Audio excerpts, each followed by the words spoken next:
Alright, welcome back to another game of On-Base Baseball. My name is Brian Hafferkamp. I'm the designer and creator of On-Base Baseball. And in this game, I am picking up in the 10th inning of the 1991 ALCS Game 1. So I'm replaying this American League Championship Series between the the Blue Jays and the Twins. We're scoreless at this point, though we've had a couple of really good scoring opportunities. Here, first and third with one out, and the Blue Jays couldn't come through.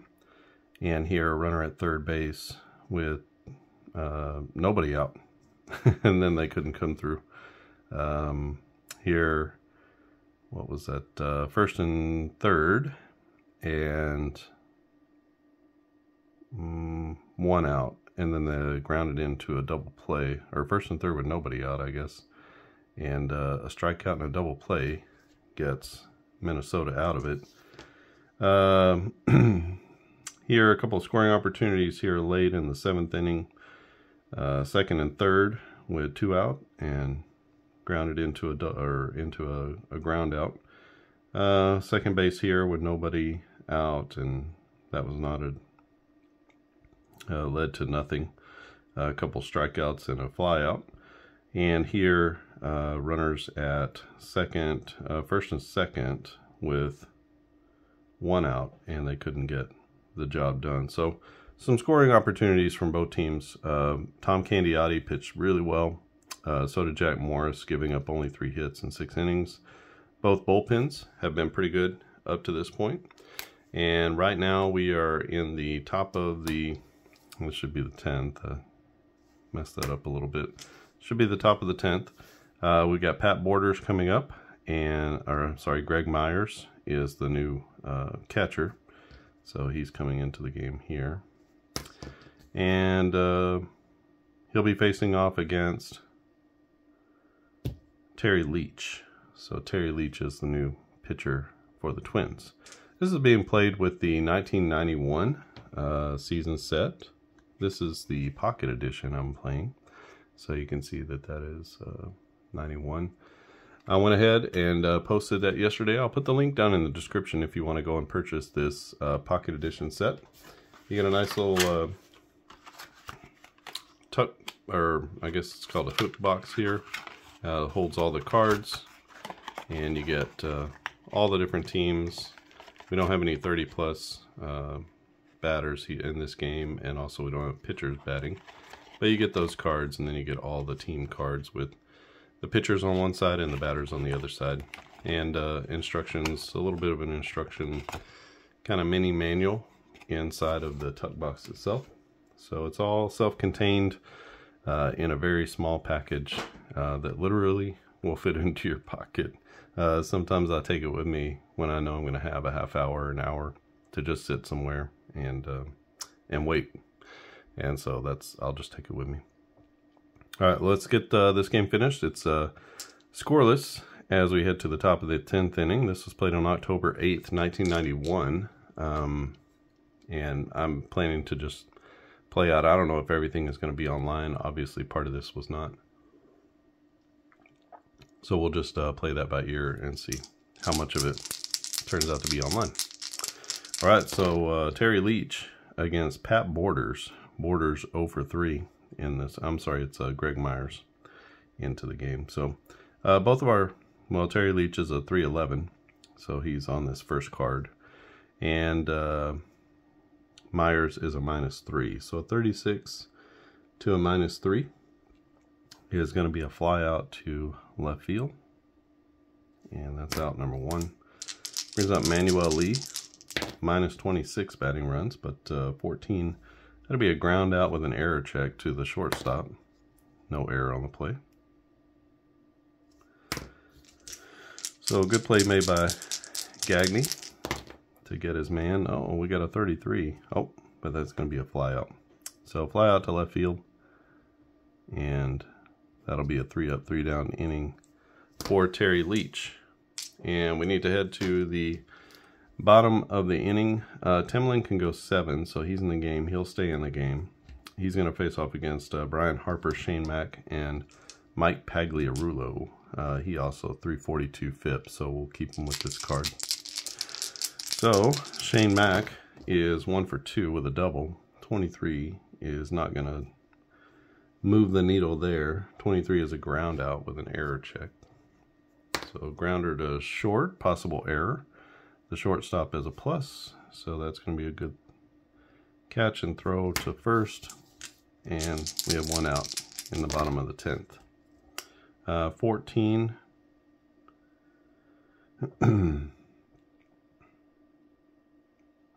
14 to a 23 is a base hit. So that's a little base hit down the left field line now. That's hit down the line, and his speed is a 7. So when it's hit down the line, either way, 1 and a 9, or as a 3, 4, 6, or 7. So hit into the gaps. I like to give the runner the option to stretch it for 2 if they want to. Now on a single with a long single, they automatically get it, but I'm going to try to stretch this into a double. So a 1 to 7, Shane Mack is going to be safe at second base. It's a 2, and he's in there with a hustle double, and it's got everybody at home jumping up and down. Possibility to end this one for Pagliarulo or Gagne. Pags is a -5. 36 is going to be a fly out to left field. That'll be out number 2. And Gagne to the plates. An opportunity. Base hit ends it, but he's going to ground out to the shortstop. So we head on to the 11th. And it will be Robbie Alomar, Joe Carter, and John Olerud against Terry Leach. 36 to Robbie Alomar, who's a 15 batting runs, which is over here. So 36 is going to be a walk.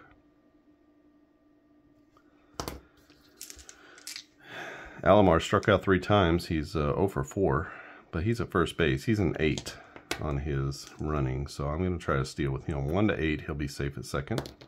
It's a 1, and he's in there easily. And you know what? I'm going to try to steal third too, with put the pressure on. So when we steal third, excuse me, we subtract 1 here, so that 8 becomes a 7. So 1 to 7, he's safe at third. It's a 3, and he's going to steal third base too. Robbie Alomar, running crazy. I did the same thing here with Devo White, and they were not able to score him. So he was at third base, same situation. Third base, nobody out, and they could not get him home. Let's see if Joe Carter can do it.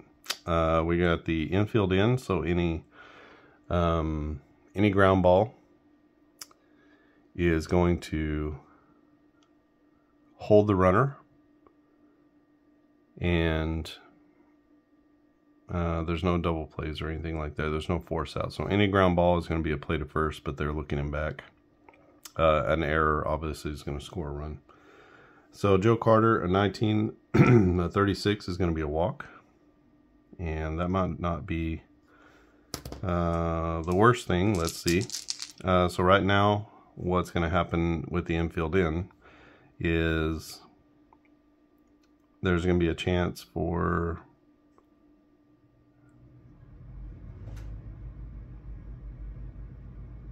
there won't be any double play. So what we'll do on a regular ground out is we're just going to throw the ball. We're going to hold the runner at third, and we're going to throw the ball to first base. The runner will advance on a fielder's choice. I think that's what would happen, but we'll see what happens here. 10, 26, a single. Oh my gosh, it's a single with an error check, so that's a base hit to left field. That's going to score. Alomar, no error on the play. So Alomar comes home, and the first run of the game comes in the top of the 11th inning. And we're going to send him to second base. And just like that, it's a 1-0 lead. A 26 to a 2. That's going to be a ground out. That goes to the shortstop. On a ground out, we take the fielder's choice at second base, so that's the automatic out.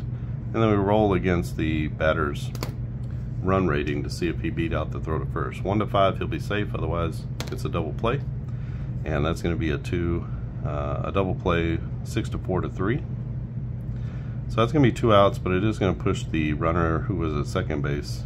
He'll make it to third on the fielder's choice. That brings up Candy Maldonado. A 14 to a 6. That's going to be a walk. So, tough time here for Terry Leach. He's about the best they have, but he's going to walk 2 batters in a row. Maybe. Nope. He hits the next guy, and that's going to be the end of the line for Terry Leach as he loads up the bases. And let's get a new pitcher for the Twins. So, we've used Willis. Let's go with Rick Aguilera.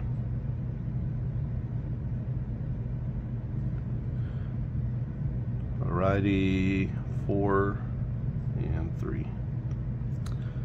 So, bringing a new pitcher here, and it's going to be Rick Aguilera. Again, still pitching off the same card. He's got 2 outs and the bases loaded, and he's facing the man who started the last inning, Pat Borders. A 25 to a -12. It's going to be a fly out with an error check, so fly out to left field, and there's no error on the play, and that's going to end the inning. But for all that commotion, Toronto pushes across the first run of the game, and we need to replace Mike Timlin as we head to the bottom of the 11th. Let's go with Tom Henke. Henke, big right-hander, 244 FIP. Was the closer for a number of years for Toronto, including those championship years. This would have been 1 year before they went on a 2-year World Series binge. They won in 92 and 93. All right, so we got our new pitcher in the game. I'll total all this stuff up at the end, but right now, Henke's in there to get 3 outs. He's going to face Gladden, Knobloch, and Puckett. So, first up, Danny Gladden in left field. Gladden is 0 for 4. He's got the hat trick here with the 3 Ks. 35 to a -12 is going to be a golden sombrero for him as he swings through a fastball and can't get to it. That's going to be out number 1. Chuck Knobloch to the plate. Looks like the same thing is going to befall him. No, but he's going to ground out as he hits a little 3-hopper to first base. First baseman is John Olerud. He'll take it to the bag himself. And Toronto is 1 out away from ending this one. At 16, Kirby Puckett gets a hold of this one. He lifts it down the left field line. That one's carrying all the way back to the wall, and up against the wall, the left fielder Maldonado is going to make the catch, and the crowd absolutely exasperated and quiet as Puckett just misses one to deep left field that would have tied the ball game, but instead that one's going to end it. And this one is a 1-0 final. Let me put you on pause here, and I'll come back with all the totals. All right, we're back with the finals in this one. It is a 1-0 win for Toronto. So for Toronto, it's 1 run on 5 hits, and don't know how many errors. But for Minnesota, it's no runs on 5 hits, and also not. There's 1,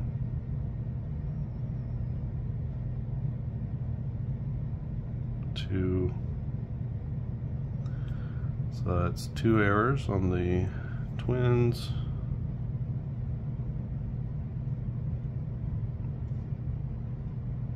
And no errors for the Blue Jays. So no errors for them. Winning pitcher is going to be Mike Timlin, who comes in, throws 2 innings, 1 hit, no runs, and no walks. I'm going to give the player of the game to Tom Candiotti. 8 innings, 4 hits, no runs, 1 walk, and 9 Ks. Definitely kept them in the ball game. Jack Morris was good as well. 6 innings, 3 hits, no runs, 4 walks and 4 Ks. He pitched around quite a bit of trouble there in the middle innings. Tom Hankey gets the save, 1 inning, 1 strikeout. Aguilera comes in for a third of an inning and gets them out, but Terry Leach is going to take the loss. 1 2/3, 1 hit, 1 run, 3 walks, and a hit by pitch. So things sort of got away from him there. We had the 2 stolen bases by Robbie Alomar. Put a lot of pressure on the defense with the runner at third. And we get the game-winning RBI single from John Olerud. Olerud 3 for 5 on the day with 3 singles. Yeah, that was going to close up this game. If you want to buy this game, you can go to the Game Crafter. I'll put the direct link below. I'll also put the link to the other games that I have. So I have 3 seasons now of this Pocket Edition. One is 1980, one is 1986, and now 1991. So you basically get an entire season in this Pocket Edition. So you can see all of these teams that come with it, and each team has the players on the front and back. So the batters are on one side, the pitchers are on the other side. A lot of terrific teams here in this set. Griffey is in this set. Harold Reynolds, which everybody knows. Jay Buhner. Omar Vizquel is in this set. You get the Braves. So I played the Braves and the Twins before. So you get the Braves with Glavine and Smoltz and Steve Avery, young pitching staff there. Terrific Astros team. Tony Gwynn, Fred McGriff, Benito Santiago.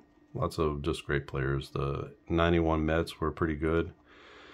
The Yankees with early Bernie Williams. You can see sort of the early days. Jim Leyritz, Bernie Williams, Jesse Barfield in here. So lots of great players, and basically you have all that in the size of a box like this, like the same as the size of cards. And you can take that with you, super portable. Just either write down the lineups on a sheet. Basically you're just transferring all of these batting, defense, and speed values, and then the stamina and the FIP. You're just transferring those over, to your score sheet or whatever digital platform you're using. And so I just put those in here, and then basically you're just playing off of the game engine cards and the sheet, and then you're keeping those rosters for reference. So if you're familiar with on-base baseball, it's a little bit like if the roster sheets and the individual player cards, if they had a baby. That's kind of what this is. So this is the game engine chart just in card form. These are the roster sheets. Basically, you don't get everybody like you do on the roster sheets. So it's still, if you want to play every single player and have a totally detailed game experience, replay experience, you'd want to just purchase the PDF, and then you'll get everything. You'll get individual player cards, you'll get the roster sheets, you get everything. But here you get up to 36 players per team. This one looks like it's probably 34, 35. But you get several of the bench players, all of the guys who are in red on the batting card. That's the most typical starting lineup, the most used starting lineup. So you've got them, just read them top to bottom. So if you wanted to play a quick game between these two, you would just write down the players in the red top to bottom, so number 1 to number 9, and then you would have just kind of a quick game. But if you were playing as played, it might require that you go down and pull in guys. So this, like Pat Borders is not a part of that. He's not a part of this. He's in the black. So the normal catcher is Greg Myers, but in this game Pat Borders was starting. I think he's maybe the only one. So we didn't have to dip into the bottom of the roster there. Same thing here.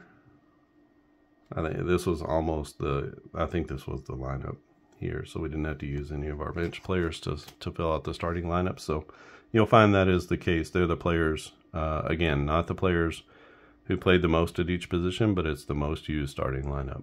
So if a guy was hurt, which I saw that with somebody. He was hurt, and then he didn't play as much as normal, but he was like a superstar, but he was hurt. Oh, Fernando Tatis Jr. 2024 will be the next Pocket Edition set. So I was looking in, and Tatis Jr. was out for a good chunk of this last season. So he's actually listed as the first quote unquote bench guy, but he just wasn't in the starting lineup as much as others. So it's not that he is not great, and it's not that he is not a starter. It's just that he wasn't part of that most used starting lineup. So if you knew nothing about the players, you bought a season and you didn't know anything about them, you could simply use those starting lineups and play a game without having to know too much about who they are or anything like that. All right, I think that's it from here. So game 1 goes to Toronto over Minnesota 1-0 in a thriller, 11 innings. And stay tuned for game number 2 in this series. If you have not subscribed to the channel, click subscribe. If you like this video, just click that thumbs up. It's super easy to support in that way. If you want to go and purchase this, the lead time is probably going to be maybe 3 to 5 weeks. There is a rush option, which allows, since this is all print on demand, there's a rush option. I don't know, you can pay 10 or 15 bucks, and instead, basically what happens is when you place your order, it puts you in a line or a queue. And in the queue, it's simply printing out whatever is in the queue. And so you just kind of wait your turn in line for your stuff to be printed. If you want to skip the line or go ahead to the front of the queue, then you can pay, I don't remember what it's called. It's got some sort of name, but you can pay and get yourself to the front of the line so that the day that you make the order, it gets printed, and then that'll speed things up. It doesn't speed up the shipping, like give you rush shipping or anything, but it does get you to the front of the line, which it can take you a couple weeks to get to the front of the line and have your stuff printed. Just depends on how busy the printer is. And so I've had non-rush jobs come in 3 or 4 weeks. I've had it come in 6 weeks. So it just depends on, you know, how many people are in front of you, and it tells you what number in line you are when you order, stuff like that. And then it just keeps you abreast of when your shipment is ready to go out. I live pretty close. You know, I'm only a few hours away from where it's printed, so it doesn't take a super long time to ship to me, maybe 3 days or something like that, 2 or 3 days.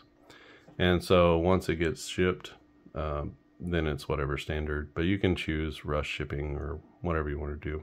So you can speed up either the printing process or the shipping process or both, and that'll get to you somewhere between 3 and 5 weeks, probably.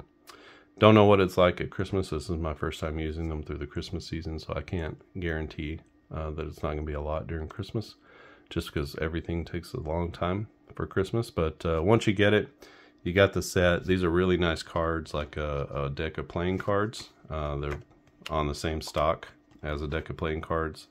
I put a premium UV coating on these, which is, I don't know, it's like 25 cents for 18.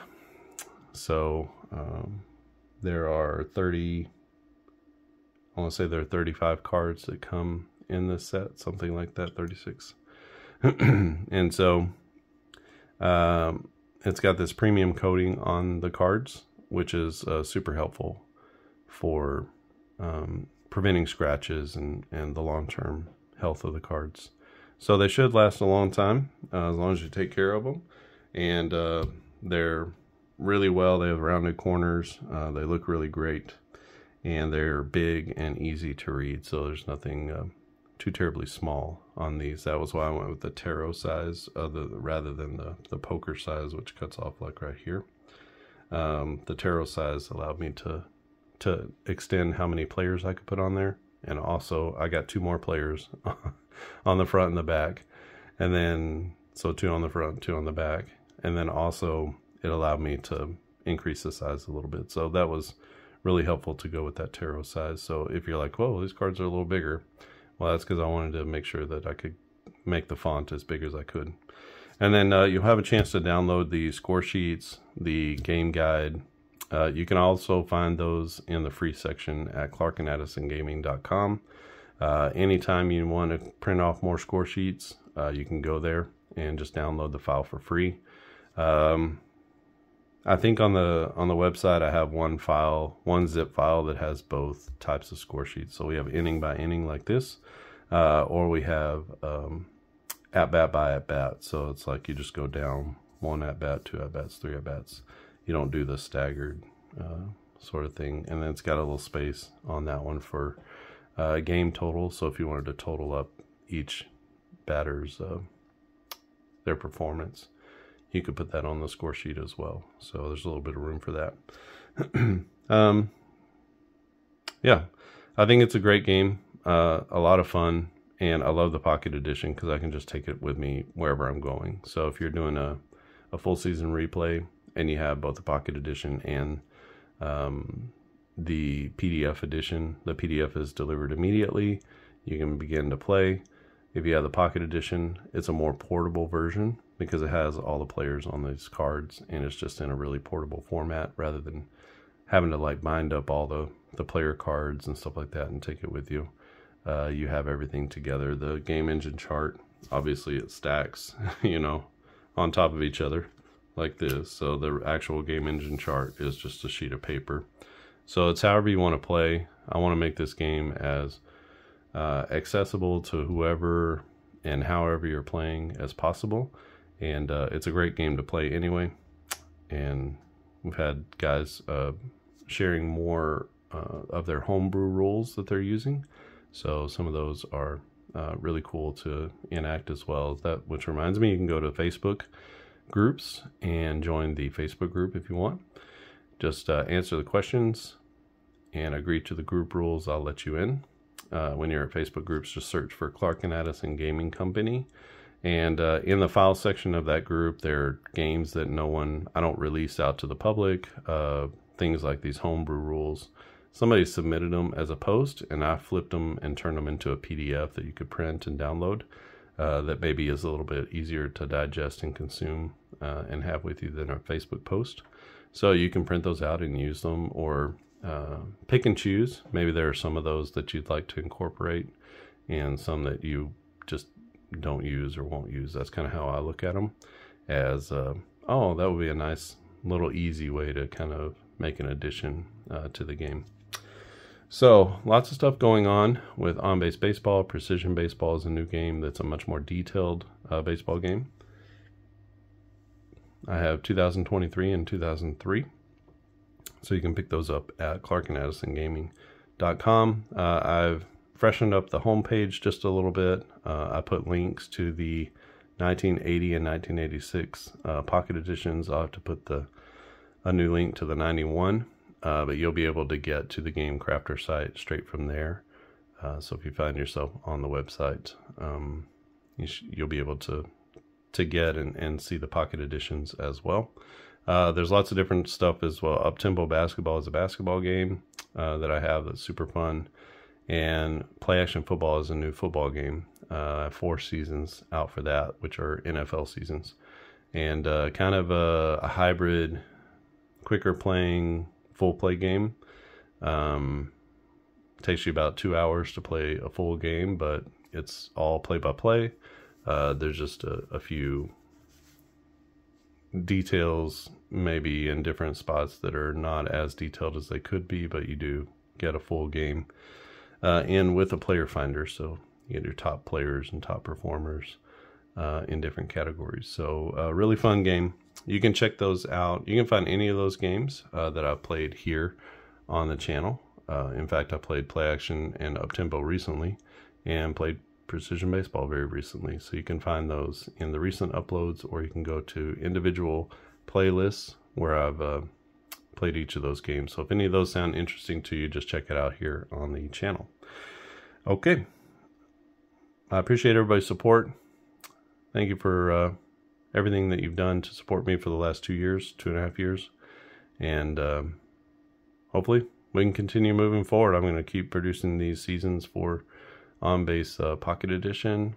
Like I said, 2024 will be next. I'm actively working on that. In fact, I just finished. I want to say I just finished the set.